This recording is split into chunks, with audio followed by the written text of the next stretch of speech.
Tumingin ko, ay, mamili na po ko tayo. No. Because ang marriage is a lifetime commitment. Mabitaw na mga kaigsoon, it's a reminder. Sa Ginoo, no, sa kalibutan, manggod, maumanggali ang kalibutan na way standard. Ang kalibutan, ganahan na magminyo, o niya, dili na ganahan sa ilang kapartner kay wala na namit ang ilahang ilahang expectation, nangitag lain. Ang Bible clearly says that is a sin na gitawag adultery.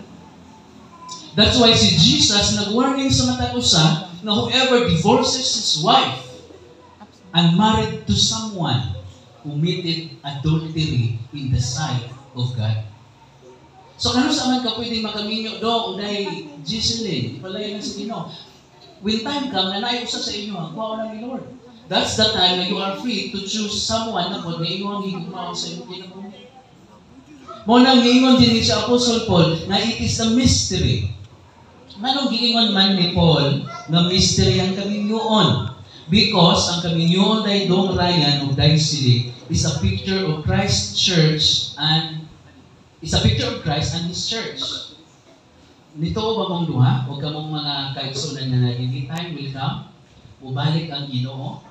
Kuhaon niya ang mga tao na may relasyon niya. God will return even though you are prepared or not. God will return. Dili mingon na, oy, ang mga Church of Christ na ikaw ikaw, o ang mga Katoliko na ikaw. No. Ang tao nga dunay relasyon sa Ginoo. That's why ang question karon buntag, do you have a personal relationship sa atong Ginoo? Kaya bisan pag mingon ka, daghan ko kwarta. Kung galing, kung naiuban gani nga, kung naanak ko na yung mga disaster, mag-migrate sila sa laing planeta, no. Nobody can expect. Escape sa wrath of God. So that's why ningon si Apostle, it is a mystery. Why? Because nag-refer di ay ang kaminyoon ni Kristo o sa iyahang church. Nasayod ba mo nga ang word church, Dong Ryan o Daisy o mga kaigsuunan, ang church, the word church, wala siya nagisgot o building. Nagisgot ang church in its original form, nagisgot siya mga tao na dunay relasyon sa Ginoo. Daghan na ba nato mga tao na mabingon nga nagtuo man ko sa Ginoo, pero wala na hisubay ang iyang ginabuhi sa kalagdaan sa Ginoo.